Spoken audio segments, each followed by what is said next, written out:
Welcome home to You Are the Compass with producer and host Jessie Clayton.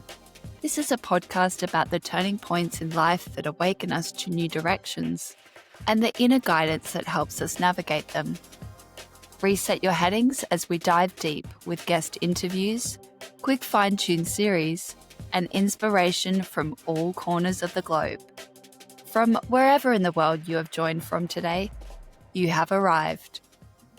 Hi humans, and welcome home to You Are the Compass, where we not only have our internal coordinates set to Phuket to join John of the Millennium from Mind Detoxing, though I'm beyond grateful that we are able to be present here in space and time, well, in real life. Captain John, aka my dad, was the original catalyst for my show. And we did the first episode patched through a WhatsApp call over 2 years ago now.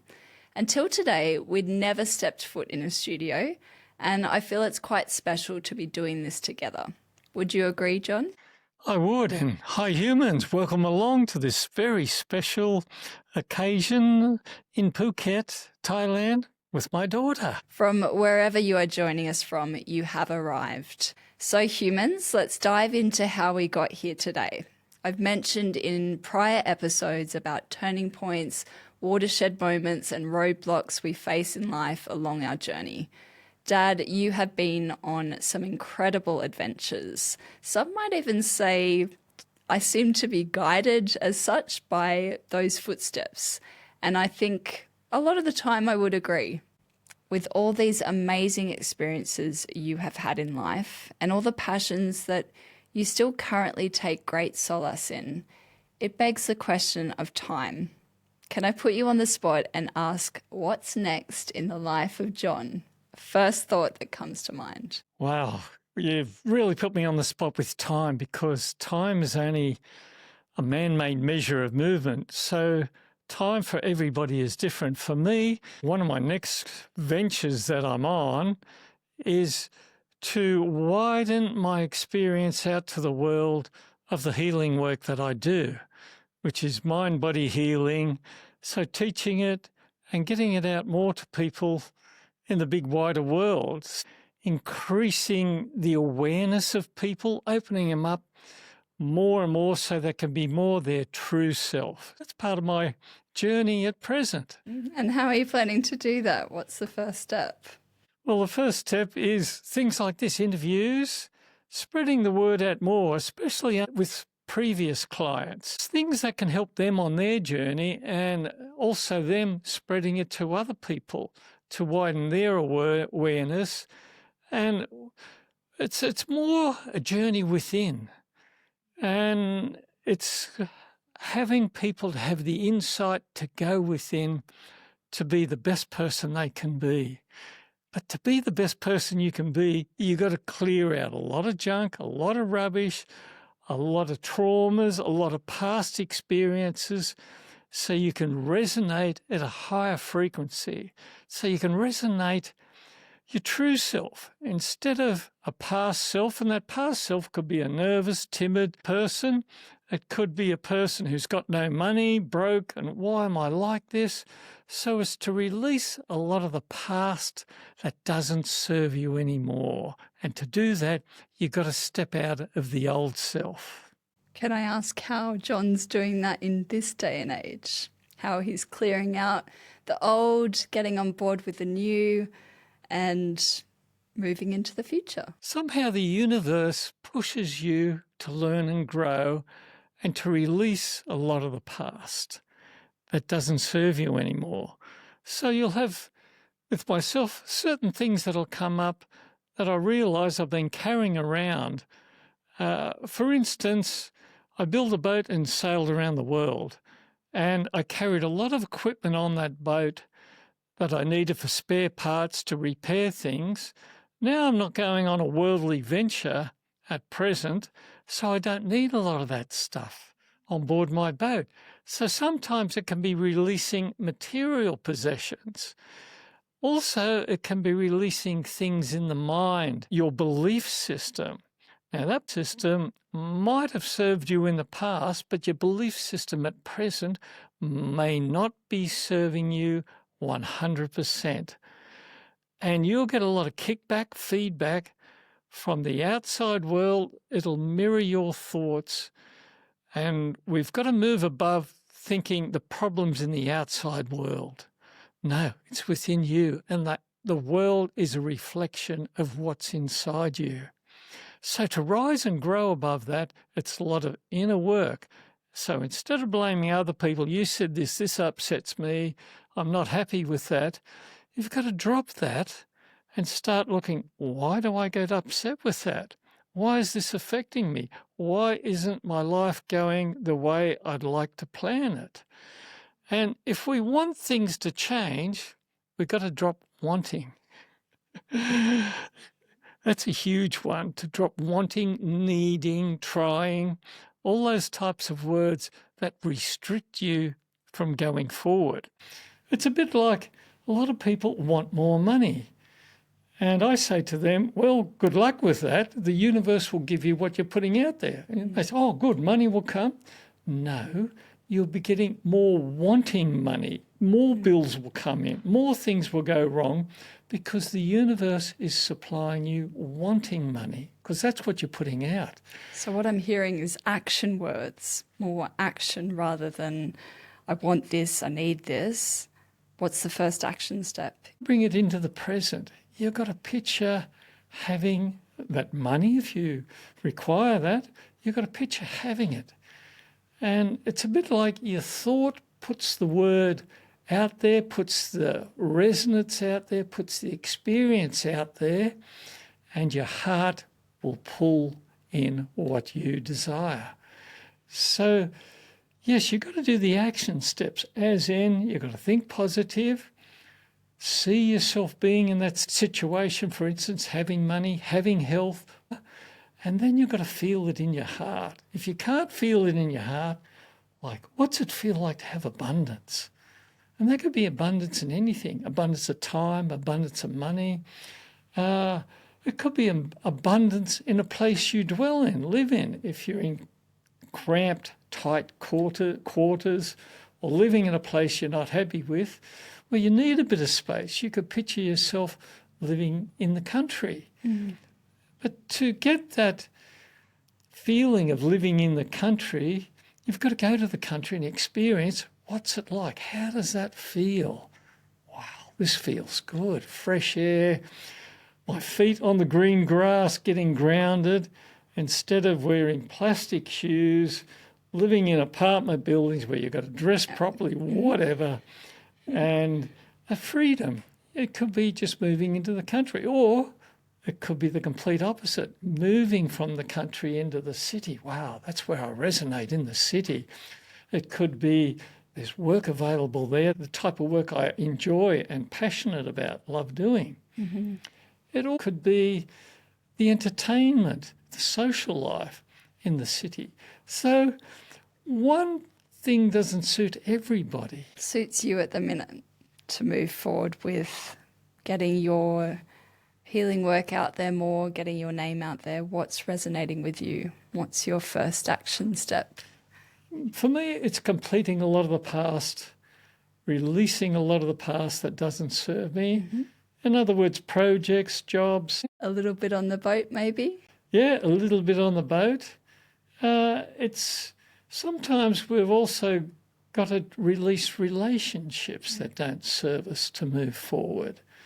Some people sometimes drain your energy, and they're needy people, sucking your energy, and especially for people who are empaths, empathetic, they need to release a lot of those people around them that are not letting them go forward. Mm.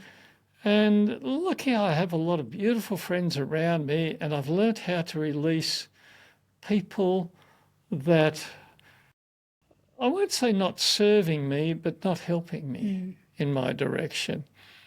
And sometimes in relationships you play certain games, certain actions that take place that just feed each other's ego and stop you going forward. I think we all do. I think we either placate to people's egos, and it can be to detriment, or it can be to growth and learning a lesson and moving forward. Let's circle back to the boat. You've had that boat in your life for close to 33 years.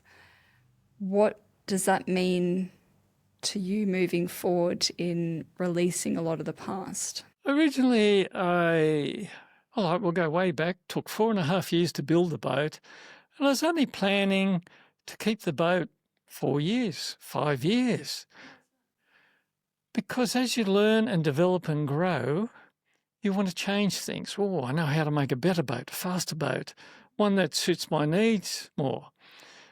But this boat I found really suited my needs beautifully.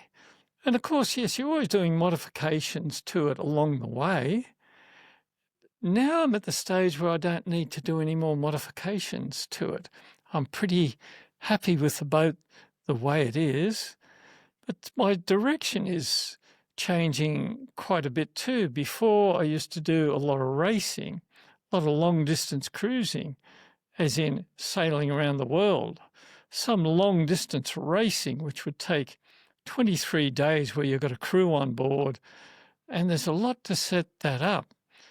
I haven't got the need to do that anymore, or put it this way, I haven't got as many things to prove. And you're only proving them to yourself.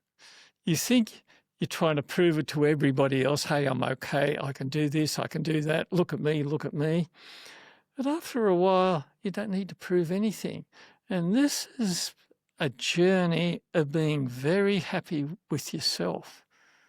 And that takes a while for many people to accomplish. And that's probably getting on to self-love and loving oneself.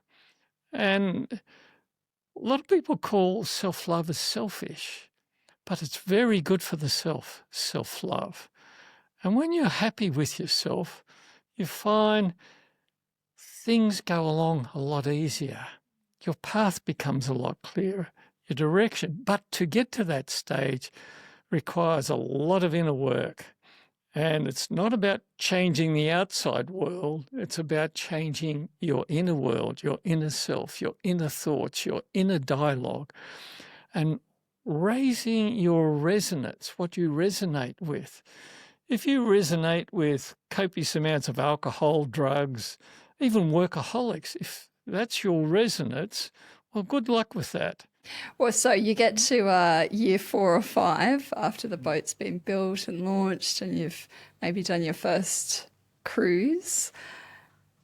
What changed your mind? What changed my mind in which way? Because it was a progression along the way. Well, what was the turning point?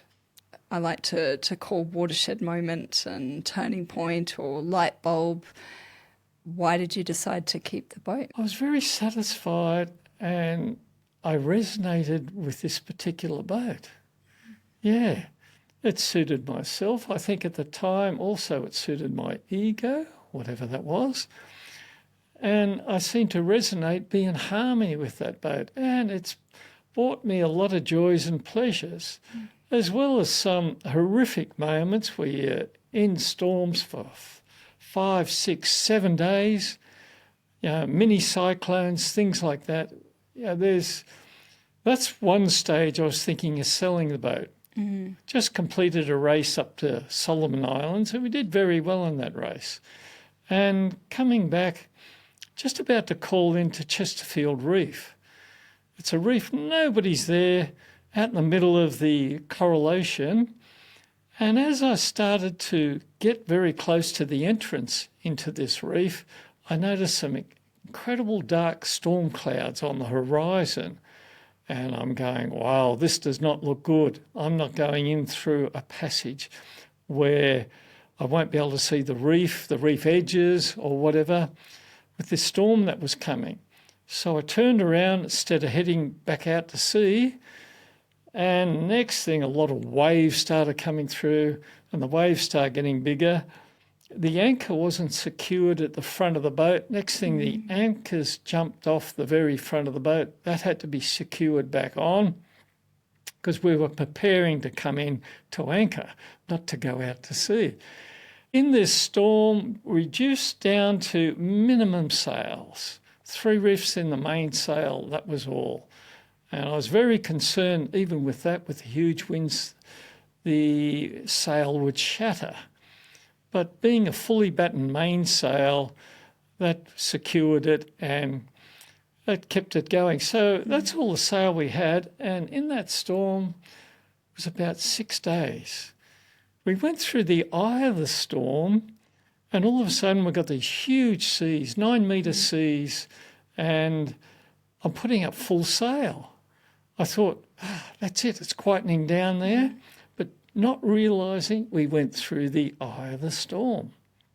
Which, for our listeners, what does that mean in navigation terms, in nautical terms? Well, it's the centre of the storm where there's the winds go around the outside in a sort of like a centrifugal way, and right in the middle of those winds, it's quiet. There's not a lot of wind. So it can give you a false sense of accomplishment.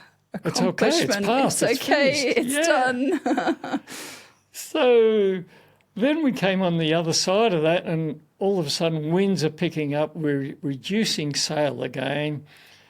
And this wind, we were starting to get closer to the coastline of Australia. But all the ports were closed on the coast because of big seas and everything. And this storm actually washed out part of the Gold Coast, washed all the beaches out and collapsed houses that were built too close. So we couldn't get in anywhere for shelter, and eventually Coffs Harbour was the only port we could come into. And the Water Police and the Maritime Services Board were waiting in the inner harbour for us to come in. They weren't game enough to go outside, understandably. Yeah. Anyway, we surfed a few waves in, came in, and next thing the media's down interviewing us, being out in these huge seas and big winds and storm. And that's when I felt like, sell the boat, get rid of it. I've had enough. This storm just wore me down because this feeling was, when is it going to end? When is it going to end? Day after day after day. And you probably got all that exposure when you came back in to land, people asking questions. How did you survive that? It's overwhelming, right?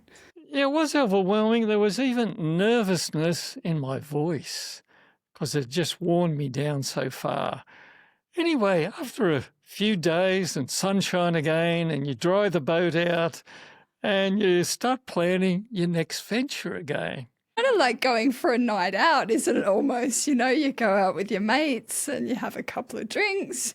You might get a little bit, have too much to drink, and then, I won't do that again. And then your next weekend you're out. That's probably a terrible example. For people that don't have boats and don't sail around, how would you draw analogy to that? To have such a great high, but then you hit a block, you hit a wall, and you're like, I can't do this anymore. Well, some people after going through a storm like that, they sell the boat.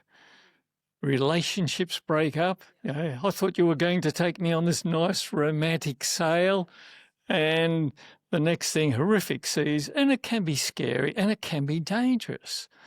It depends how well the boat is set up and the ability of the person to weather the storm. Why did you keep going on with it? What made you keep the boat? There's something about an affinity with the ocean. The ocean brings up a lot of feelings, and you get crew on the boat or people haven't had a lot of experience on the boat. It's a bit like a meditation. It can bring up beautiful feelings of peace and joy and happiness, but also, like a meditation, it can bring up anxiety, fear, and even events. Wow, we could go back to past life and they don't even realise these events are happening and they can't understand, why am I so frightened, scared, I hate it out here. And who knows what could have happened in the past with all that. When you do get these crew out in the boat and when you're out in the boat and you experience all these different emotions, you've got fear, you've got joy, you've got anxiousness, you've got anger even that comes up in a charter. How do you mitigate that? How do you draw reference when you're in the moment, you're angry, and you're trying to show someone how to sail the boat? I'm very lucky that I'm a reasonably cool person. So the anger, there's not a lot of anger in me, but some people, the anger comes up inside them because they haven't dealt with it, they haven't looked in. And little things, just the slightest little thing can make them very angry or anxious. And it's really good to bring that stuff up to the surface. Sometimes the circumstances aren't real good, but to release that and deal with it. And it could be just get angry and blow the fuse for a while. And I've got to have the ability not to take all their stuff seriously. It's their stuff. It's their dealing with it. It's not my issue. Sometimes on long distance races, I've done counselling with people. A lot of fears or sadness or things come up, and lucky I have the skills and the ability to help people deal with that. Sometimes it's just a lot of joy that comes up for people, and this is a life-changing event. I've had people that were going to kill themselves, unbeknown to me, to nick themselves because their life was not going very good. They've come on a sailing trip and they surprised me. You've just turned a light bulb on for them. Well, it's changed their life. Yeah. They're able to get out from all the pressures of society. Mm-hmm. And when you're out on the ocean, you've just got to deal with the elements in yourself.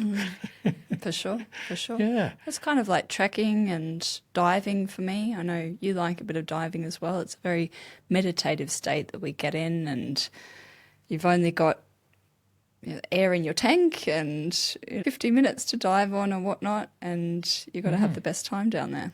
So tell me, have you had another experience like that since the weather event where you've wanted to maybe get rid of the boat or pass it on?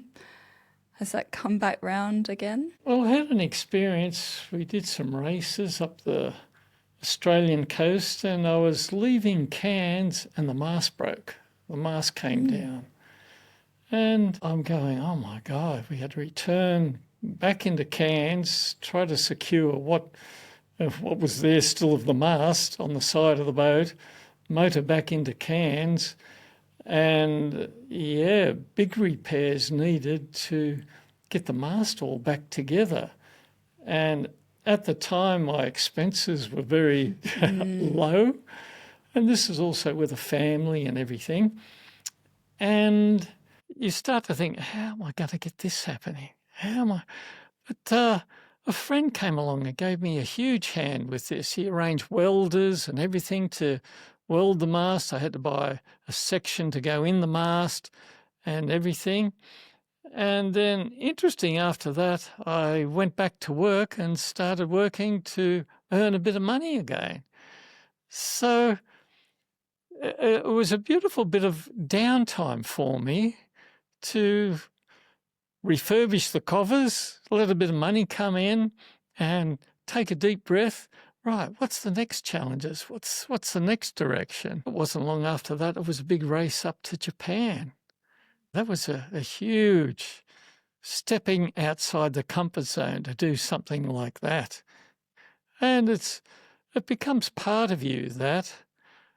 And if you're very comfortable and you resonate with it, but being on the ocean is different to being on a land. Some people move to the country and they just go, oh, I'm just so happy with my small little farm, whatever, my little house out there, whatever, and they're just at peace with that. I think because they've surrounded themselves with the very opposite for quite a lot of their lives. So the people that will go back to the country may have been brought up in the country, but then they go to the city, they get the 9-to-5 jobs, and they're on the trains every morning. So I think they go back and really just sit with themselves and they're happy in their thoughts. Or they may have lived their whole life like that, and that's okay as well. Most people, and this has been also including myself, are searching for happiness.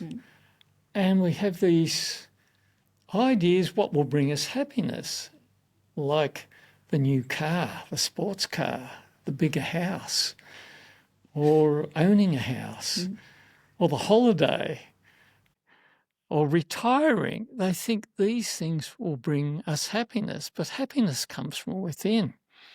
Quite often people will get, say, the new sports car and realise, crikey, the maintenance on this sports car, this is horrific. Yeah, and wow, I've got to keep working to keep the dollars coming in to maintain this. And finding going to the shopping centre or traffic jam, sports cars aren't the best of things. So you can get a false image of what happiness does you. It can bring you joy for a short time. It's a bit like a dopamine fix. It'll give you that little fix. But there's one thing above happiness, which is being at peace. How do we do that when, I mean, a boat is a materialistic thing, albeit it is a means of transport. It's been your home for quite a number of years. How do you push past that in the sense that it is a very materialistic piece of engineering, but it also resonates with you still so much to this day? How do you weave it into your life in such a way that it brings you great peace and joy? The ocean seems to bring that about, except when a storm comes through. But even the rocking motion of the boat, sometimes it's beautiful and peaceful. And I find I can sleep much easier on the boat than in a house. The house doesn't move, it stays stable. But it's nice being in a house when there's a big storm coming through.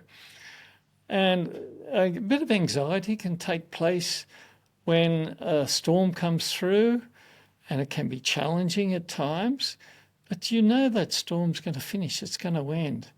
And you just got to make the boat as safe as you can until that happens. If you're out at sea when that comes, you've got to reduce sail, make the boat as comfortable. Sometimes you've got to lie a hull.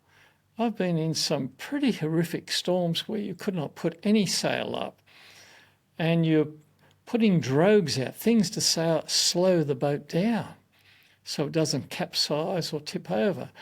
So that can be a very, well, the adrenaline starts rushing in your system.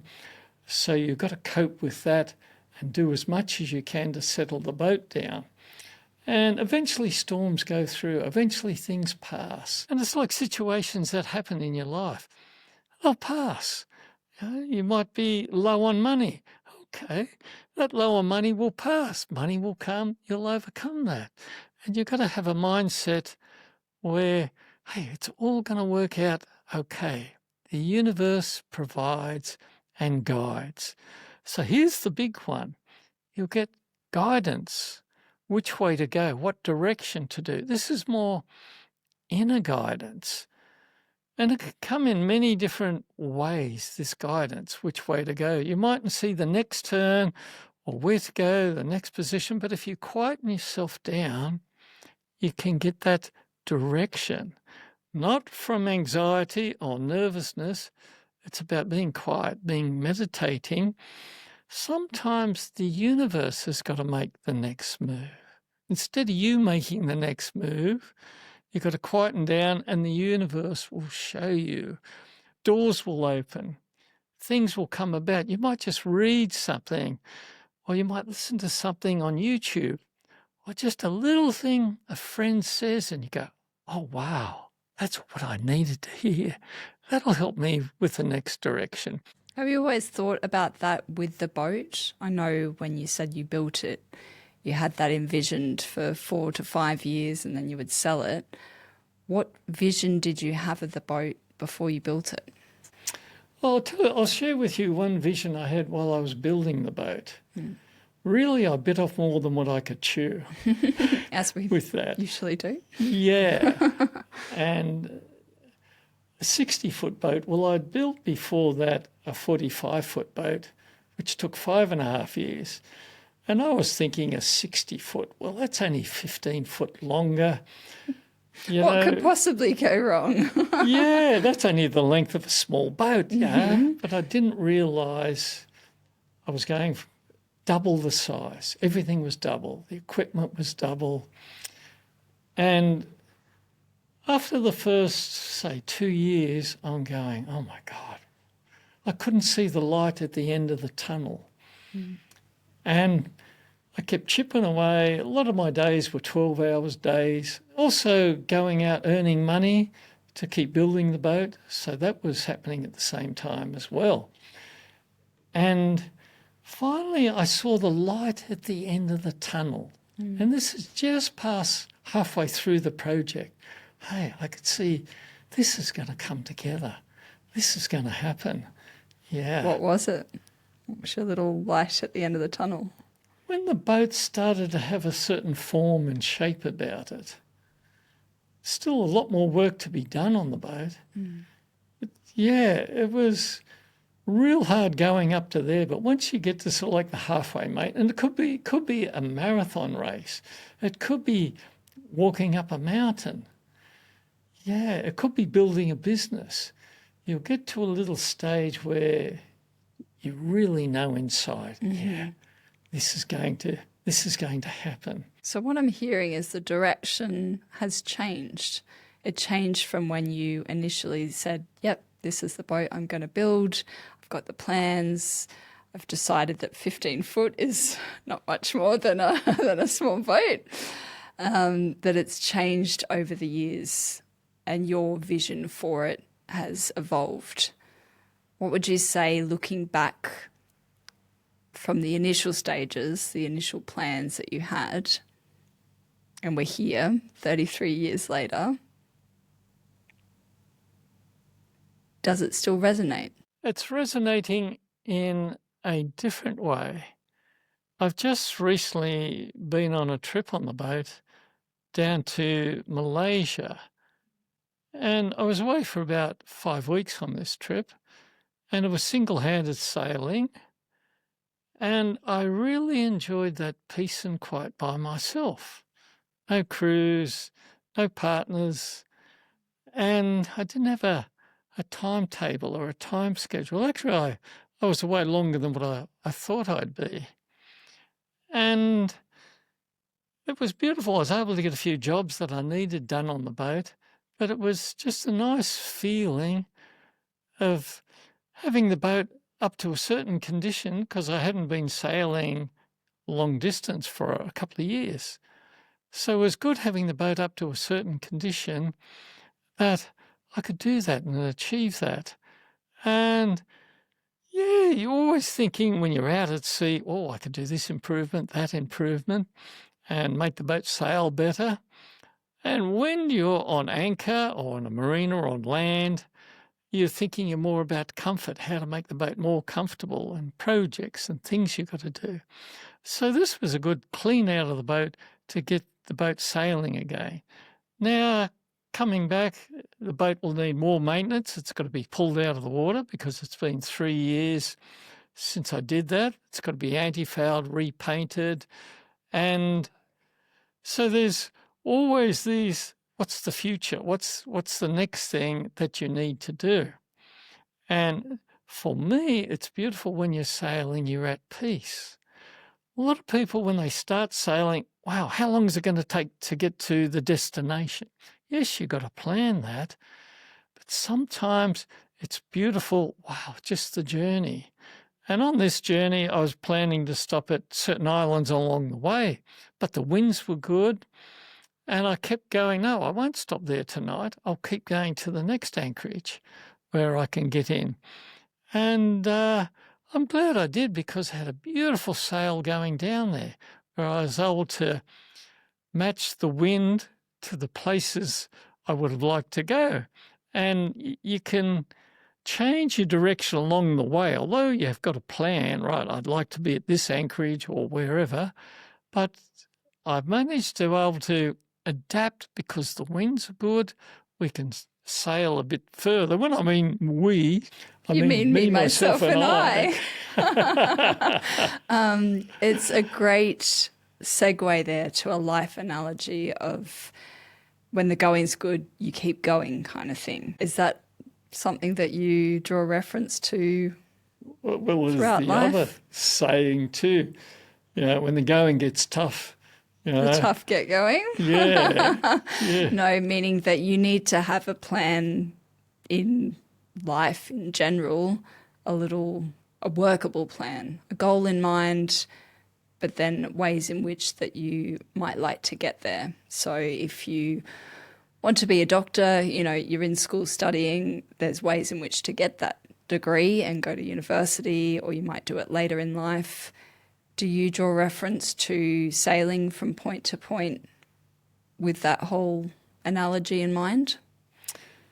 This opens up a complete different way of looking at life, because when you're young, say 20 to 30s, for instance, goals and direction and plans are very good at that particular time in life. Mm. When you're in the 60s, 70s, hopefully you've achieved a lot of goals and you've done a lot of things you do. And different ways of looking at life come about, where usually later in life you start looking more of the spiritual aspect of life. And for that, a lot of people don't understand that. Mm. Yeah. They can't wait to retire. And they've got all these plans and directions, but they haven't got the energy or the health to make all that happen. So it's sort of like you can work it out at 10-year cycles, and I've written a little bit about that, the different things that happen in life. And so when you're sailing along, though, and I'll just sort of jump in there, and you've made a plan, this is where I'm going, Phuket to Langkawi, but the winds are good, I'll keep going, I'm not going to stop in there. What frame of mind do you have? What reference do you draw on that I will just keep going? I won't stick to the plan. I won't stop in at this. What sort of ticks in the head, in the mind? I'll put it this way. Things all came together and it was the right time for me in my life to sail around the world. Now, you could look at that a goal, a plan, but everything came together. All the boxes started ticking together and, wow, I'm young enough, I'm healthy enough to make this happen. Financially, I wasn't right up there, so that was a bit challenging.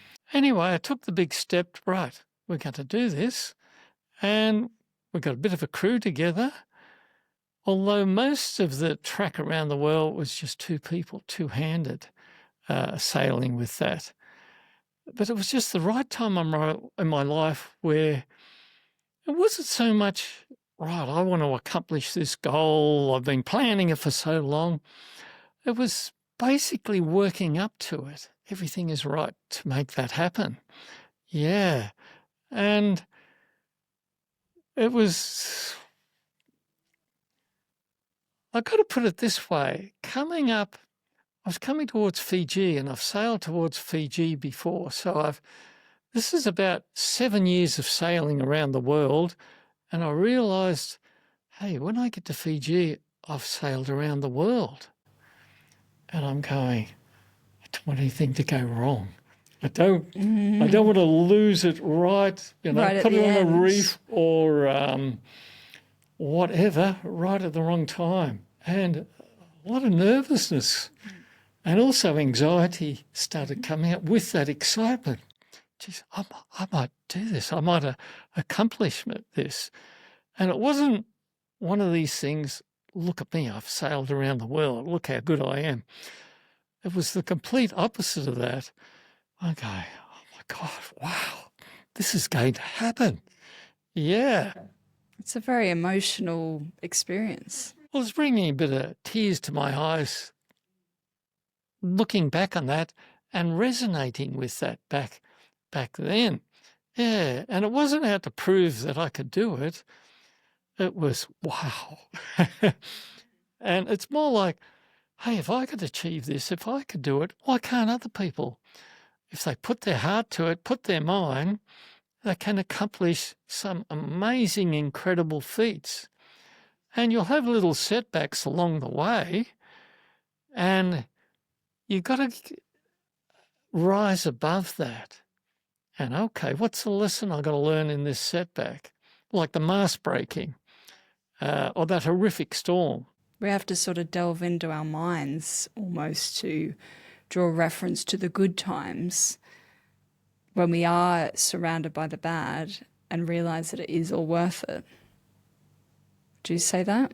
Yes, well, you've got to feel the feelings at the time when things do go wrong, you know, and not have a defeatist attitude, but feel those feelings of feeling low. Wow, I've hit rock bottom. And I've hit rock bottom a couple of times in life and realised there's only one way out of this, and that's up. And that's where a lot of positive attitudes got to come into it. Yeah. And when you hit rock bottom, you've got to realise what's the lesson in that I've learned.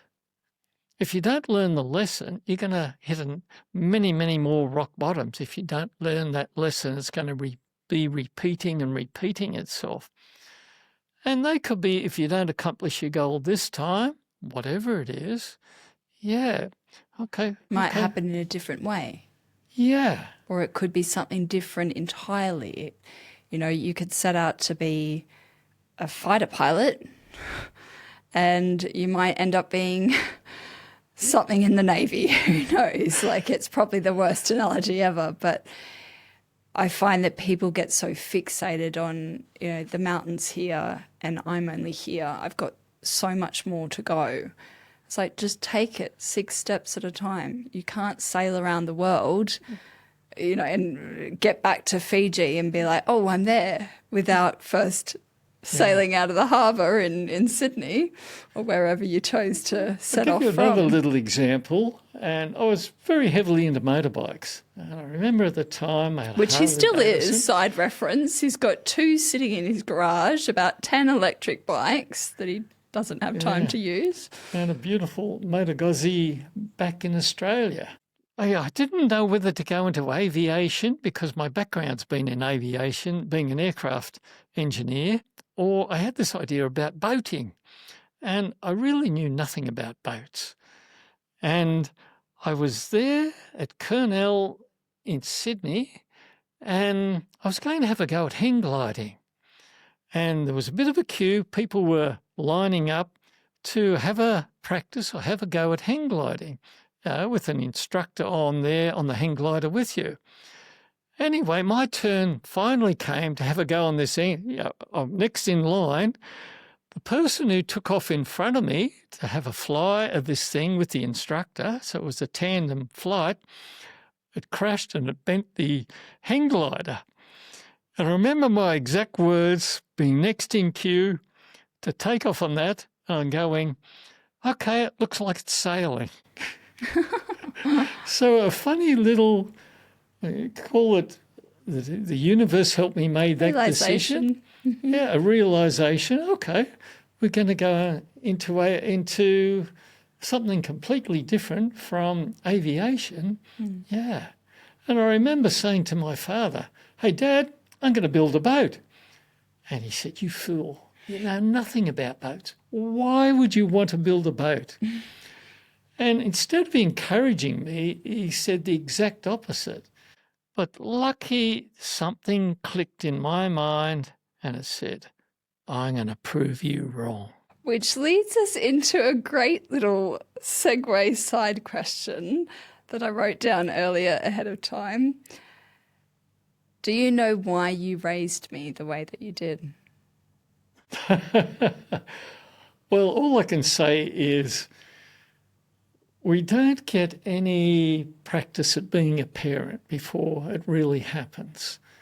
You know, you can go to parent schools, but it's just like sex. You don't know what sex is like until you've tried it. Sure. So I love using that example.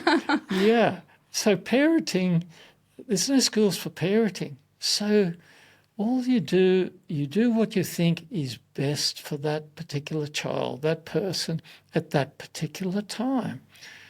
And that's where, the personality of that particular child or parent could be not like you've read in the in the children raising books, you can have a lot of varied and different things to do. But I noticed as you, Jessie, you loved your freedom. You loved getting out there. And the example I always repeat back to you, in a supermarket, you weren't clingy. You'd be out doing your own thing in the supermarket. Where's Jessie? I got to. Which, side note, I actually remember the voiceover on the supermarket saying, "Jessie, please report to Coles," or somewhere it was, "Your parents are looking for you." But, I can just recall very vividly you showing me how to use a computer like Windows 95 on the dial-up internet. And I always reference it because people ask me why I am the way I am, or why I don't have certain addictions to things, or, why I like doing a lot of different things. And I always take them back to when I was brought up. And, I just said my dad taught me to challenge everything. Even when I was in school, and I didn't like something the teacher was saying, well, why don't you like it? Is it because you're just trying to debate them and negate them and have a win? Or are you actually questioning the information that they're trying to put to you? And I've referenced it a lot in my recent interviews with society seems to be realizing this more and more a lot earlier on these days. So they're not waiting to have midlife crises. They're not, 45 and got 18-year-old kids going off to university or whatever it may be. That they're challenging the school systems that they go to. They're challenging the medications that they're putting into their kids for ADHD or whatever condition that they've had over the years. And I just thought it was, a nice little segue there to pop in as to why you may have thought that way back in the day. Well, you were lucky in some way. You had a beautiful experience of the ocean, a different life. Instead of chalk and talk in front of the schools back then. Chalk and talk, I like that. Now it's iPads and earphones. And it's interesting. The grade A students, the ones that do very well in school, yes, they might be very gifted and talented, but they also just might be very good at regurgitating the information they're being put in, and they just parrot fashion, put it back out, and they get the grade A marks. And they don't question stuff. They don't, well, this is what I've been told to say, and this will get me the results. And I remember you questioned the headmaster there. You're only interested in the school getting good results so your school looks good. And to delve into that a little bit further, I took a week off school and I didn't tell them where I was going. Dad took me for a week on Hamilton Island because I wanted to go. And I get back to school on the Monday and, yes, the headmaster says, "Where were you?" I was like, "I was off on vacation. We told you that we were going, after we'd already left." And they said, "You just can't do that. You're in year 12, but you just can't." I was like, "But why?" And they're like, "Well, you just can't. It's not school policy. You'll get behind on your grades." And the only reason was that they were worried about their OP marks at the end of the year. They were worried about their average and this and that. So it delves into the whole structure of they're only worried about themselves and they're only worried about what they can have the students regurgitate, what you just said. And I remember someone saying to me after we did the King's Cup, which is in Phuket, side reference, what I was going to do with my life now that I'd finished school. And how old were you then? And I was 17 and... Actually 16. No, I was 17. Right. And see, he doesn't remember my age.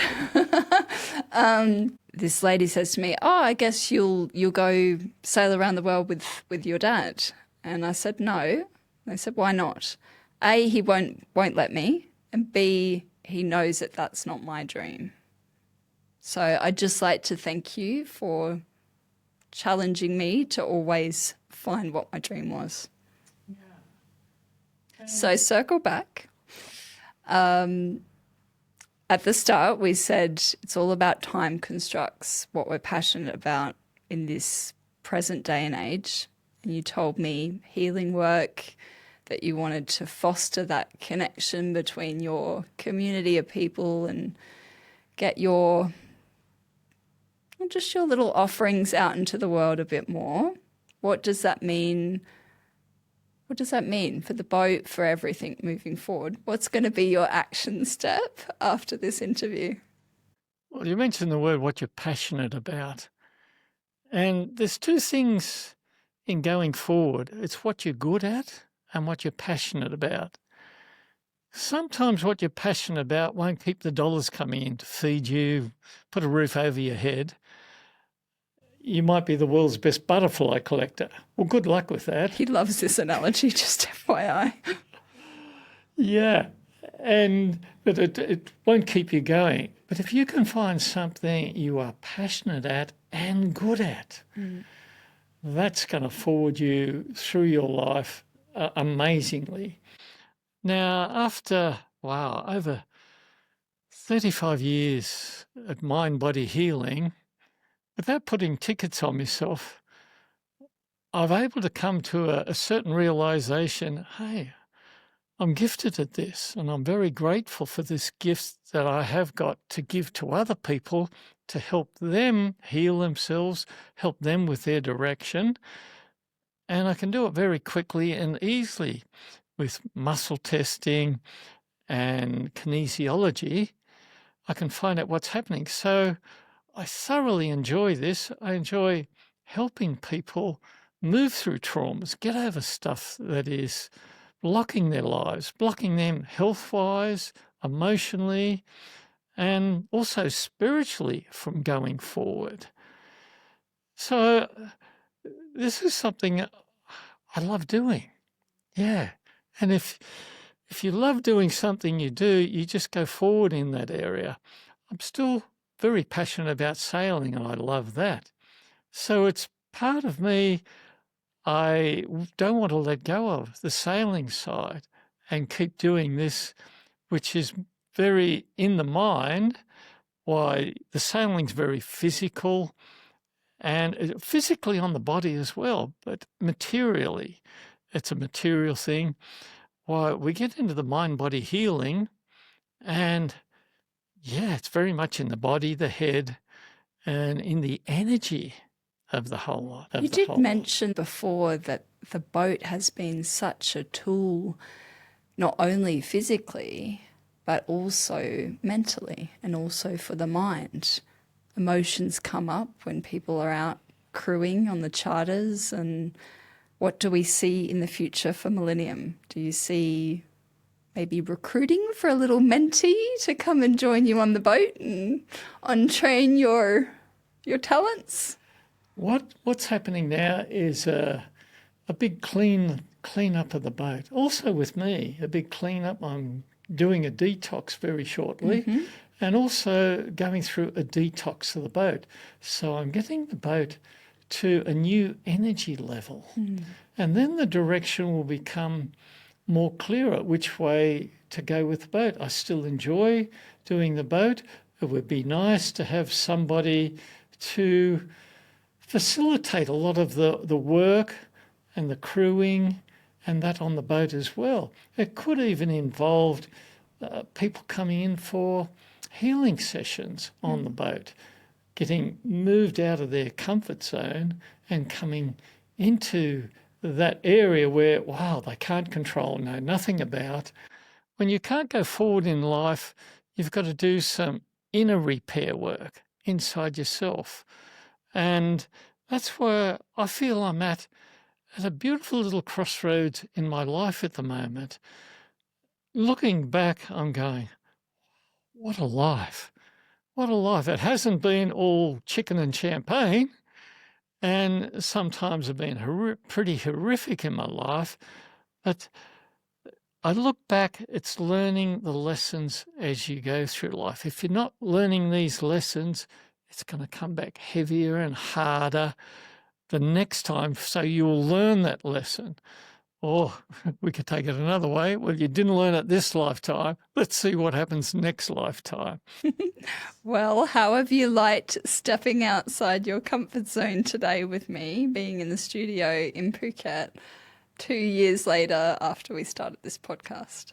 It's been beautiful because of your ability to open people up to things that excite them, interest in their life. So you've got a beautiful ability to get into that. And it was quite emotional that was coming up for me when I was coming up to sailing around the world, to completing that. And wow, that even brought up feelings, inside me. So I won't say this is outside my comfort zone, but I really enjoy being in a different place, in a beautiful atmosphere, especially here in the studio. Yeah, the atmosphere is so good.